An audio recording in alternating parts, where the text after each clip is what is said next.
Now, on 105.9 FM and streaming worldwide on the WMAL app. O'Connor and Company.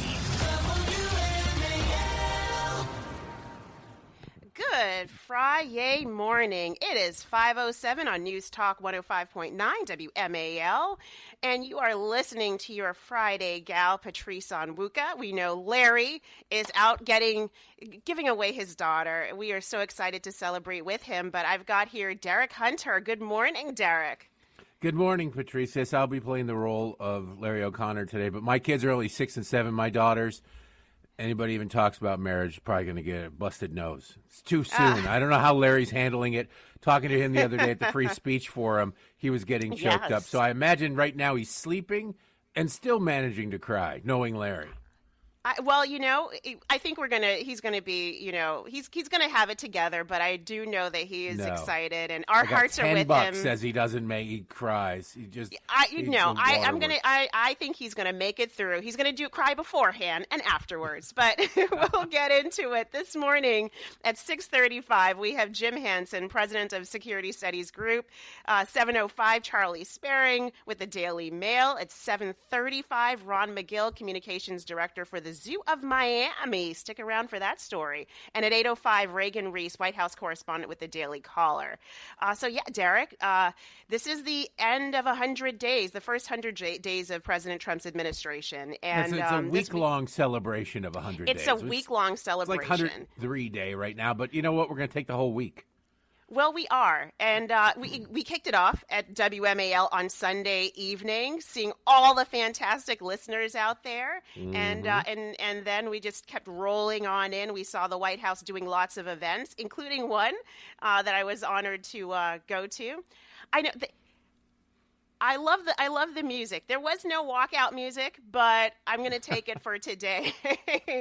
So you got to bring your own boombox for that. That's why the speakerphone exists. They would not let me bring a boombox in there. They would not let me bring it in, Derek. But I wish I could. They could stop you if you were really determined to.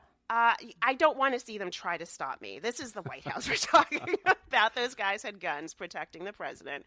But Monday and Tuesday, actually, the White House had 2 days of influencers, they did 100 media interviews with influencers, podcast hosts, radio hosts, new media hosts. It really is a way to bring greater transparency to the White House, which is something we've been missing for the past 4 years, as well as to get the word out to people who are not watching their traditional news outlets. And so it's hilarious because I ended up sitting next to one of our friends here at WMAL, Lauren. He's a strong Trump conservative. He's blonde. If you don't know him, we could throw up the picture, and I think I have some stuff. You know who he reminds me of, looking at him? I looked at that picture. Yeah, he looks like. Did you watch Mad Men? A little bit. He looks like a bleach blonde Peter Campbell. If you know who Pete Campbell was, he looks exactly like Pete Campbell, but with blonde hair. Well, that is probably, and I think it's the aesthetic he's going for. Like, he was going for kind of buttoned up, with the blonde hair, the look. But listen, he is a really nice guy. I sat next to him. He's going to be, doing big things with Megyn Kelly with her platform. But it was really an interesting and fun event.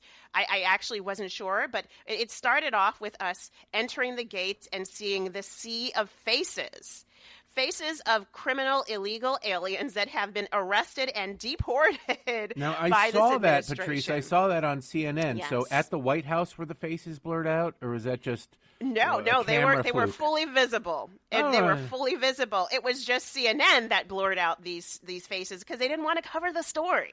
I've never seen the media get angry about the prospect of the American people having more information. It's supposedly their job. They throw out their shoulders, patting themselves on the back about how big of a hero they are, about bringing information to the people and truth to power. And there's 100 criminal illegal aliens right there. They didn't even have to look for them. They could have found them. And CNN blurred them out because due process or something like that. Something I would point out that they did not extend, courtesy-wise, to Nick Sandmann, who was never accused of a crime. Never accused of a crime. All he did was stand there while a guy beat a drum in his face. Well, this is the traditional media, which is why the White House is really opening up access to people who go beyond the traditional outlets and routes. And so, I think this is a marketplace of ideas. Have at it. Let everyone who wants to be an independent journalist, a commentator, who has a platform, give them access and let the information get out to them. And this will become the cookie cutter process, frankly, for future administrations, Republicans or Democrats. The problem for the left, though. Yeah. Let me ask you a question, Patrice, because while you were there, the regular corporate leftist media people were there, too, circling, as they always do. While the White House staff, I have no doubt, treated you very well and respectfully, how did the drones from the corporate leftist media treat you? Were they at least polite, or did they just kind of like hold their nose as they ran past the section of the new media people? If they were even looking up at us, they would just kind of scowl a little bit, and they're in their little covered tents, so they feel important. And I'm like, yeah, that's fine. You do you. Caitlin Collins didn't come over and give you a big hug and say, "Oh, welcome. It's so good to see you." She did not. If anything, those CNN folks would probably come and snap their finger in my face and then try to walk off.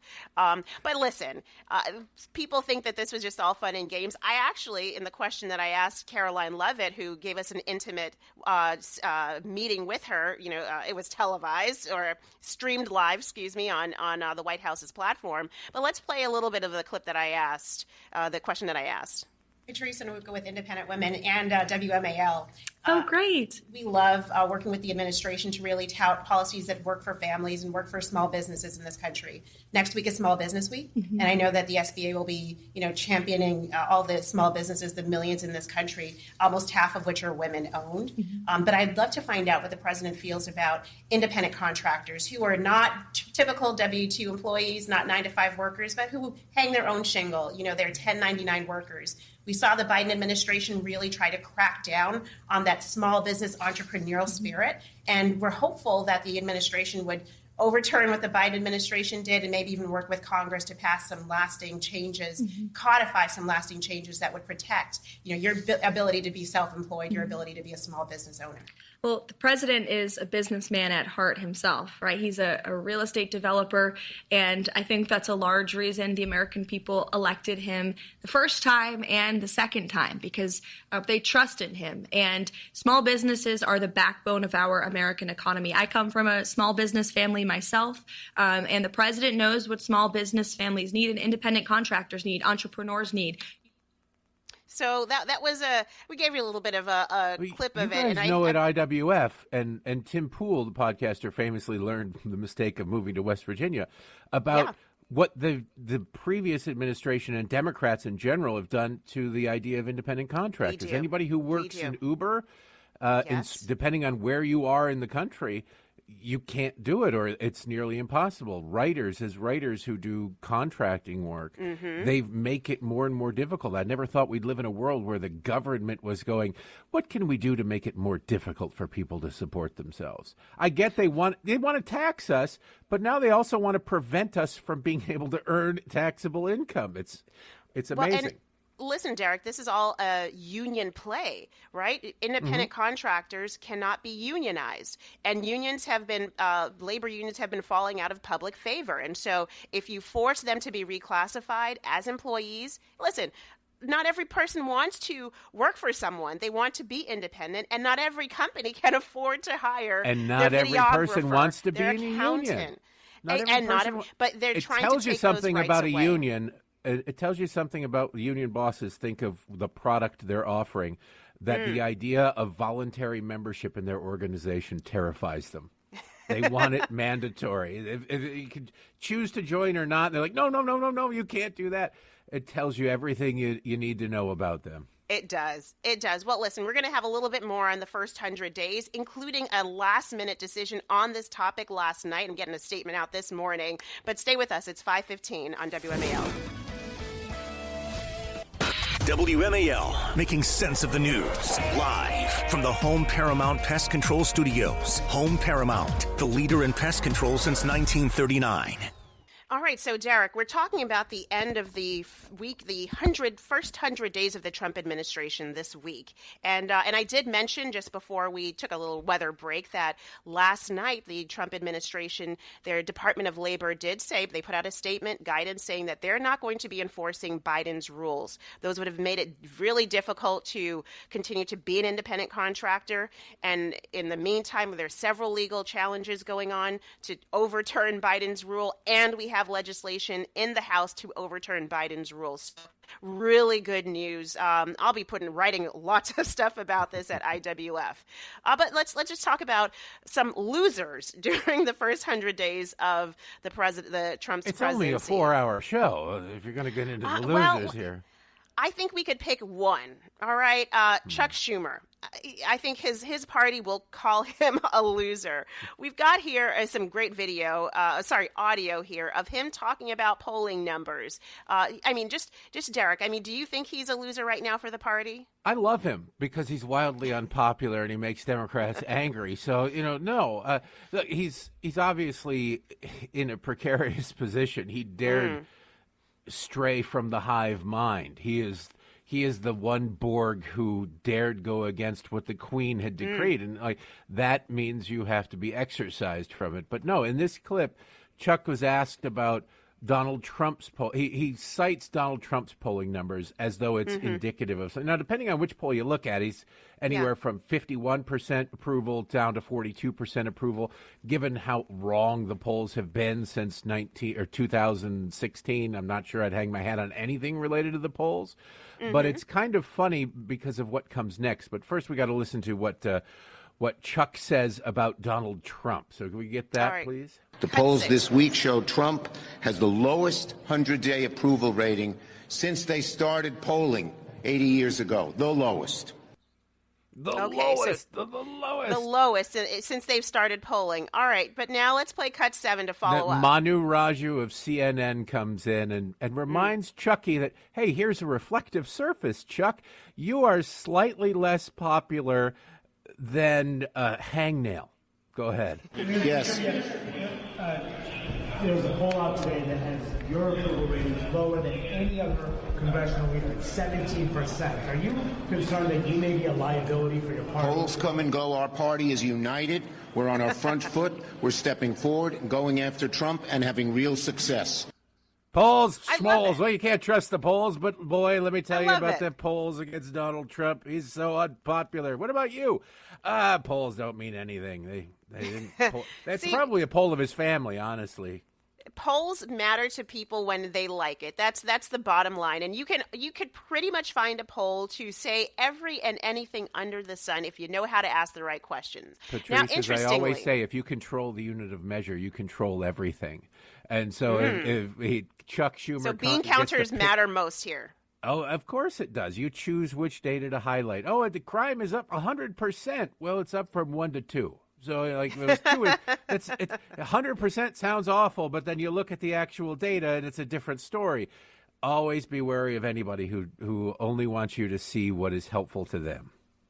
So interestingly, now let's go over to CNN, where one of the favorite pollsters, Harry Enton. I know, but listen, it's important that we hear what the other side is saying, and he lays out the point that listen, regardless of what Trump's poll is right now, how he's polling, he's still going to be much more popular, to your point earlier, than Democrats right now. So let's play cut 8. This is poll. Who'd be doing a better job as president? Harry Enton. Guess who comes out on top? Within the margin of error, but comes out on top. This looks a lot like the election result, right? Trump 45%, 2 points ahead of Harris at 43%. 12% say they'd be doing about the same.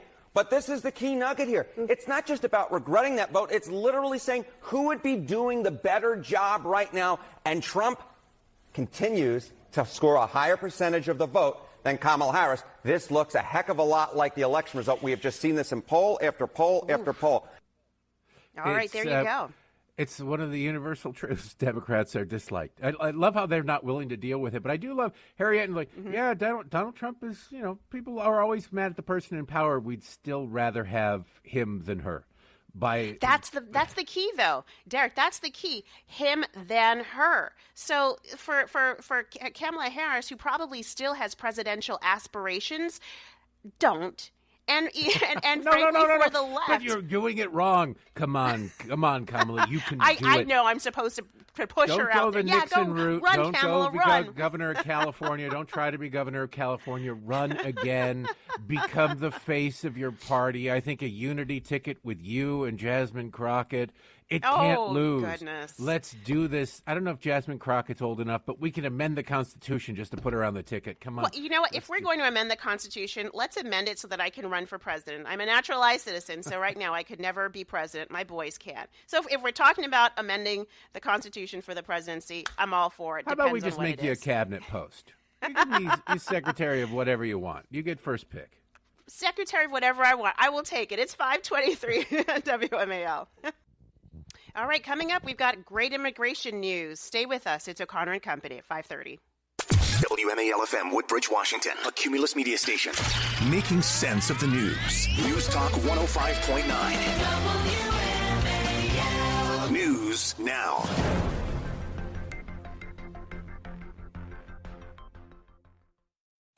Now, on 105.9 FM and streaming worldwide on the WMAL app. O'Connor and Company.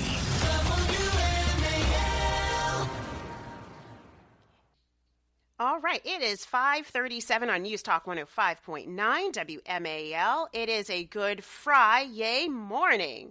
Good morning to all. It's Patrice Onwuka. I'm here with Derek Hunter. Good morning, Derek. Good morning, Patrice. How are you today? I am bright and cheerful, and I know our you good are. friend Larry That's what's O'Connor. amazing to me. When you went to when we were at the Free Speech Forum, not only were you dressed bright and cheerful, you were very bright and cheerful. You were just that jacket. I'm kind of disappointed you're not wearing it today, though. That was the only 3D article of clothing I saw at the whole event. Well, thank you. I mean, it was a ton of fun. Good to see so many of our listeners on Sunday evening. Larry is on Father of the Bride duty, so we're going to hold it down for him today. At 6:35, Jim Hansen, president of the Securities Studies Group, he's going to join us. At 7:05, Charlie Sparing with the Daily Mail will be here. 7:35, Ron McGill, communications director for the Zoo of Miami, will have an interesting story for us. And then at 8:05, Reagan Reese, White House correspondent for the Daily Caller, will be here.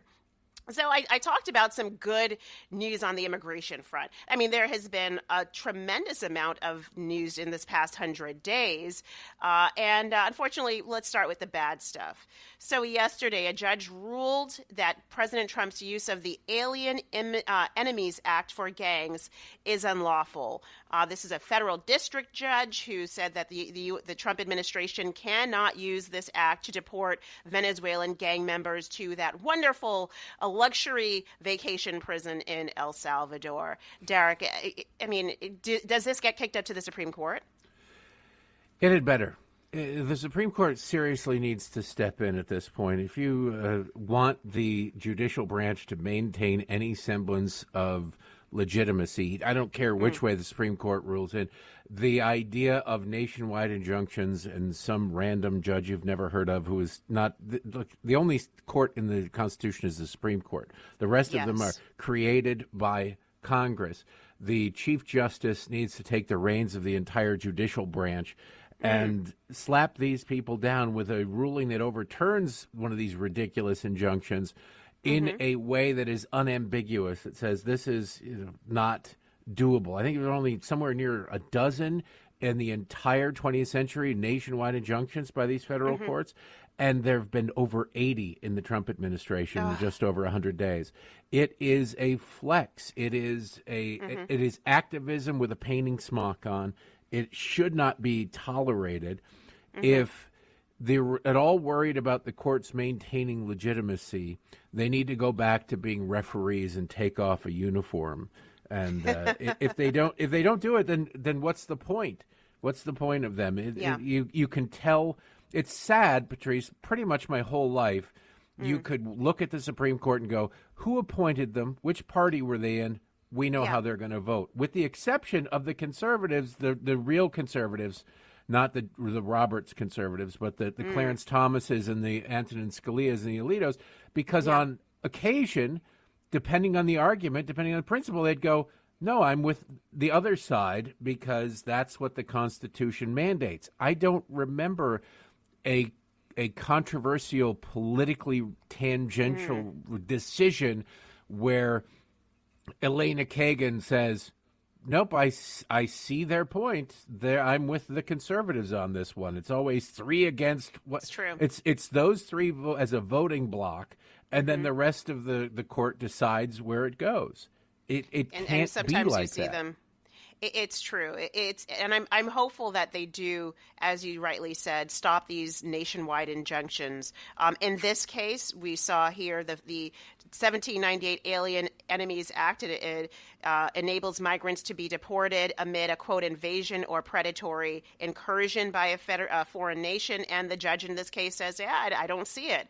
So it's we not will the see judge's what happens. job, though. It is not. The president of the United Yeah. States is the head of the executive branch. The executive branch is what would determine not a declaration of war. That's Congress. But this doesn't call for a declaration of war. It's about an invasion. There are two different things. It's pretty unambiguous that the president gets to determine that, but they're not interested in these. They're interested in tying nuances. the president's hands. That is Yes. 100% the point of this. So the president is also going to the Supreme Court directly, asking that the Supreme Court end the deportation protections for more than 600,000 Venezuelans. This is a separate story. And this we saw under the Biden administration, where the Biden administration would give blanket, widespread deportation protections to different people from different countries, illegal immigrants coming from different countries. In this case, Venezuela. I believe the Haitians might have something similar. And so usually Yes, this they is do. reserved for Well, this is. Go ahead. Sorry, Derek. but this is what's amazing to me. Is it used to be if something could be done by an executive order, it could be undone by an executive order. Sure. But the first Trump administration, we discovered that that's not necessarily the case. That Barack Obama's executive orders, his magic pen was super magical, and it could write laws, and that couldn't be undone. Protected status could not be undone. The bell could not be unrung. It's really bizarre to me because the entirety of our immigration system collapsed under Joe Biden undoing the executive orders of the Trump administration. Now, maybe Republicans just didn't sue immediately. Maybe we need to commit to lawfare and just have these high-priced attorneys on retainer in every state to judge shop to get these cases at least injunctioned. So it's disturbing. I don't like ruling by executive order, but I also prefer Congress to write specific laws that do not empower the executive branch to rule and do not empower the bureaucracy to, writing and in a manner determined by the secretary. They have to do it. Yeah. That leaves a wide berth that empowers it. But as long as these are the rules, the president, regardless of who the president is, should be able to do this. But if it's against the progressive agenda, you're not allowed to do it. A country cannot survive like this. If elections don't matter, if people vote for something and the judges say we don't, no good, they're not going to tolerate that for very long. Well, listen, we're going to see what happens with this case. So this case is further along. It's actually going directly to the Supreme Court. The judge who pretty much stalled or halted the administration from these deportations pretty much said that it's because the filing, quote, smacks of racism. And he pointed to some interviews that DHS Secretary Kristi Noem said when she called these illegal criminal migrants dirt bags. So it's interesting that the judge is weighing in on the use of language. I've been a victim of racism. All of my friends in high school have been a victim. Derek, do you not know dirt is brown? I've been totally accused of being bags of lots of different things. Bags of lots of different things. Probably accurately so when I was younger.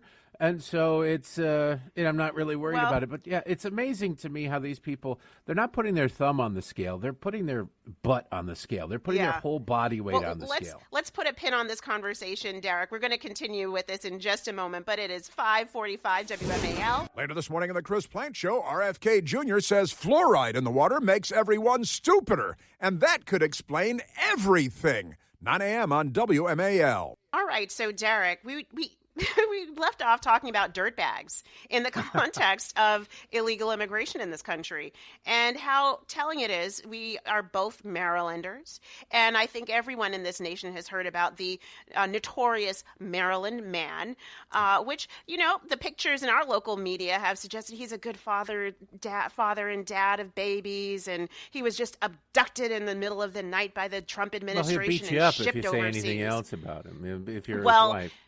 We talked about dirtbags. So we now know that this Maryland dad or Maryland man story is actually really created. They've turned a misfit into somebody who's a martyr. And this guy, we're learning more about just how heinous he is here. Caroline Leavitt yesterday put out a statement on X saying the, quote, Maryland man, quote, hoax continues to get worse for the fake news as we said it would. She quotes here Bill Malugin, who has a breaking story with the body cam footage of Mr. Kilmar Abrego Garcia, suspected of human trafficking, the actual traffic stop where he is driving and transporting, allegedly, illegal immigrants in the car.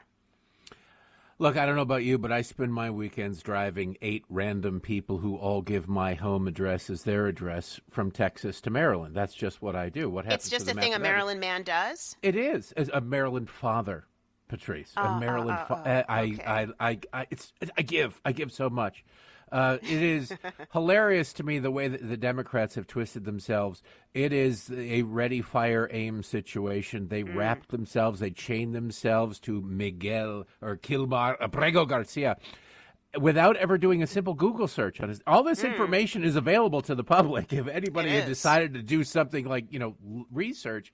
And it turns out that they've painted themselves into a corner. Chris Van Hollen, if you're listening, you in particular, because you started this, they either have to be calling Kilmar's wife a liar, a criminal who files false police reports against her husband, or they have rushed to defend somebody who is a domestic abuser. There's no third option.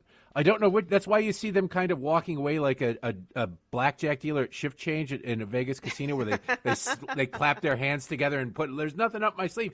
They're just kind of slowly backing away, like Homer Simpson fading into the bushes in that meme, because they realize that there's nothing but bear traps over there, and so the White House keeps pummeling them with new information.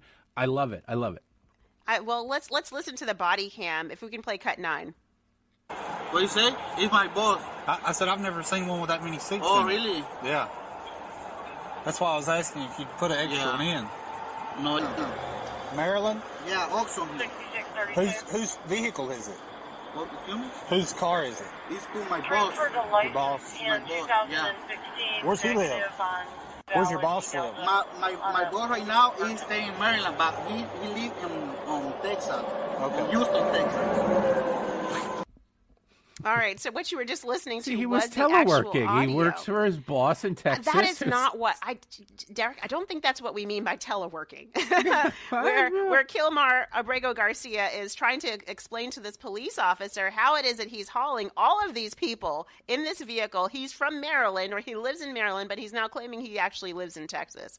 All right, so things get. You talked about his wife. I mean, listen, he might allegedly be a human trafficker, but you brought up the other side. His personal life, which is probably not even. I would say it's worse.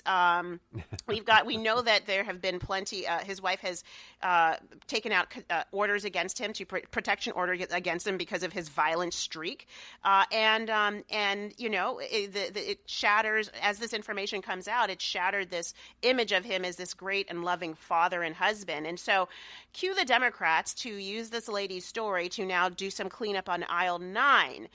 She was here in the D.C. area for a May Day rally where she talks about, I guess everything has been forgotten, and she talks about the pain and suffering that she's experiencing. Derek, I'm going to ask you, what pain and suffering is she referring to? Let's play this clip.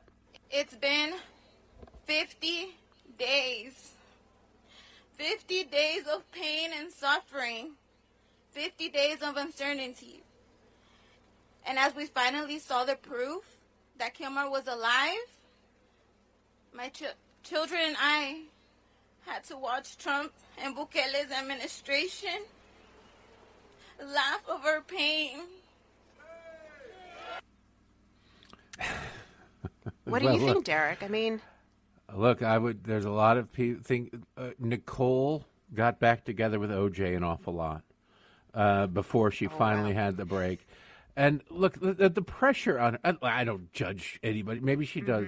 Maybe it is a perfectly fine and healthy relationship. I don't know. I doubt it from the outside and from the police. Most healthy, my relationship, by the way, has no police reports. I think that a good, healthy relationship does not involve police reports.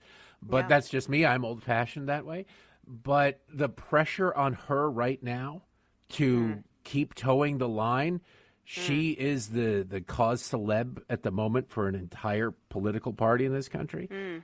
Has to be enormous. Not only that, but the fundraising that's going on. It's just you never know what's going on behind the scenes. Well, we're going to have to leave it right there, but I think you're absolutely right. This lady's story is being used for political purposes, and, God bless her. I hope that she's able to take care of herself in other ways, because once the Democrats have moved on from this story, they're going to move on. All right, it is 5:54.